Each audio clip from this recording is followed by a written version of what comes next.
শেরপুরে জনপ্রিয় হয়ে উঠছে কুল চাষ। প্রায় ২০ বছর ধরে এ জেলায় কুল চাষ করছে কৃষকরা। কৃষি বিভাগ বলছে এবছর ৮৫০ হেক্টর জমিতে কুল চাষ হয়েছে। পরিবেশ অনুকূলে থাকায় সফলতাও পেয়েছে কৃষকরা। পাশাপাশি ন্যায্য দাম পাওয়ায় খুশি তারা। আর কুল চাষ লাভজনক করতে কৃষকদের দেয়া হচ্ছে সব ধরনের সহযোগিতা। শেরপুর থেকে মোহাম্মদ আবু হেলালের তথ্যচিত্রের ডেস্ক রিপোর্ট।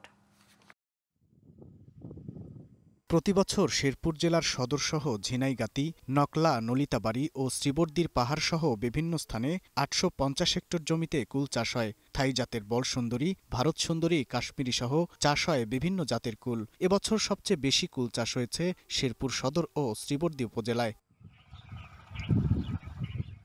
খরচ ও পরিশ্রম কম হওয়ায় কৃষকরা ঝুঁকছে কুল চাষে। পাশাপাশি আবহাওয়া অনুকূলে থাকায় এবছর বাম্পার ফলন হয়েছে বলে জানান কৃষকরা।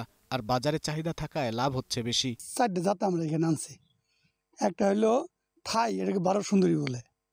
আর একটা হলো বল সুন্দরী, আর একটা হলো আগাম টক। এই 3টে জাতে এখানে আছে।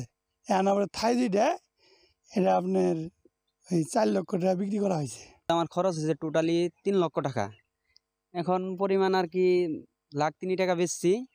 শেষ পরিমাণ আপনার আর কি যদি বাজার ভালো থাকে তাহলে 7-8 লাখ টাকা আর কি লাভ হবো। এবার খরচ হয়ে গেছে আপনার 1 বিঘা জমির মধ্যে 1,300 মতো খরচ গেছে। আর কি লাখ দেড়েক টাকা বেতন যাবো।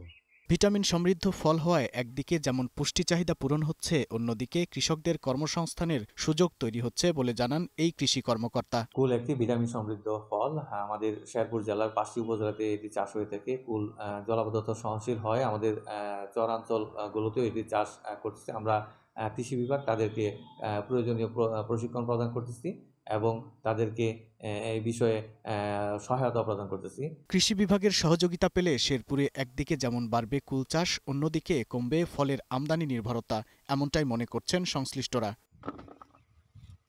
Global television news desk.